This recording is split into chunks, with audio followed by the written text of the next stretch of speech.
to those that have already been expressed, for everyone coming this afternoon. It is an honor for me to see so many of you and so many friends. And we are just delighted you could be here, and I hope you have certainly enjoyed the two performances. Okay, Dustin and William are just two examples of the quality of the students at the University of Tennessee. We have so many wonderful things going on here, but somehow all these wonderful things don't seem to get put out by the media. Like, you know, maybe we're all in the wrong business. Maybe we all ought to go into sports or something.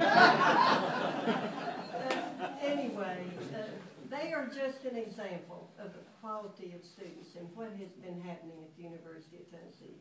It is really terribly exciting. So, and thank you, William and Dustin. Let's just give them both a great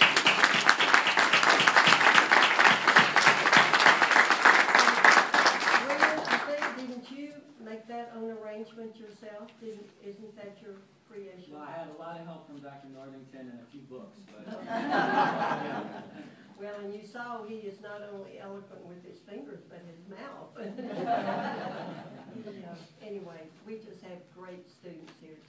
Let me tell you a little thing I read. Oh, well, in the sidebar, when Dr. Cheek apologized for the Natalie L. Haslam business building. For about half a century, Jim and I have had an ongoing battle about the importance of the business school, or the School of the Liberal Arts, as it was when we were in school.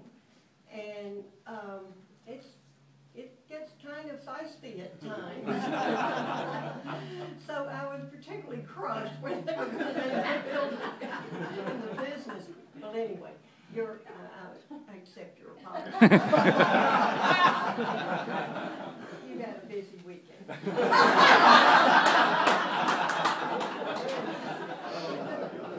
But anyway, I also would like to tell you we have several representatives from the Steinway and Sons Company, and I would love for y'all to stand up, if you will, please. Some from New York, but they do feel welcome to Knoxville, because I think we are a welcoming community. So thank y'all for being here.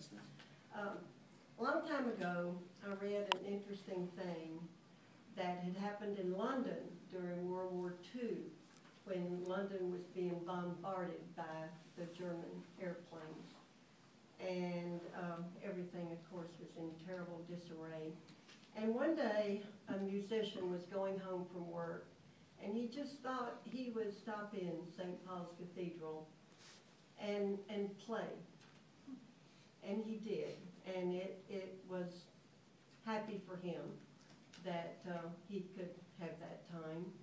And people heard him from outside and came in. And then the next day, some more people showed up to play, and more people showed up to listen, and it became an enormous thing that happened.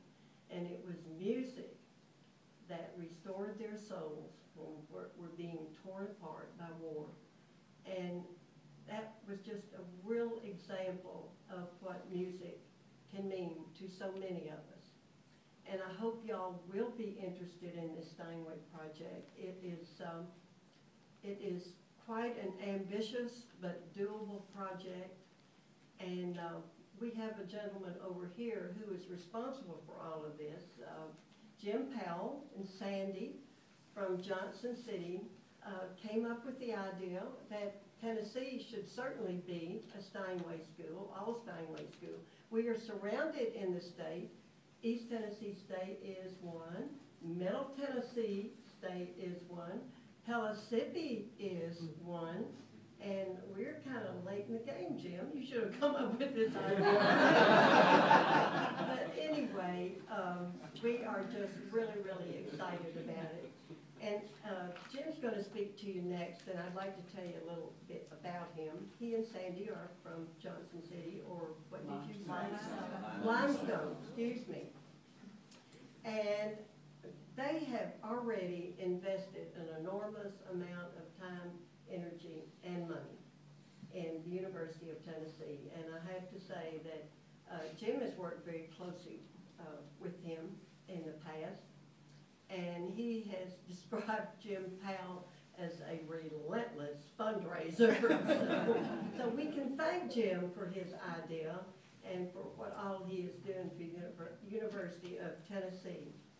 And we could not thank him enough for all of both of their passion and energy and enthusiasm. And Jim, thank you for being here, and Sandy, and William, I hope you know how disappointed the Lowrys are that they could not be here. It was impossible for them to get here. But anyway, we have wonderful people, we have wonderful students and faculty, and they deserve instruments like this. So thank you so much for being here.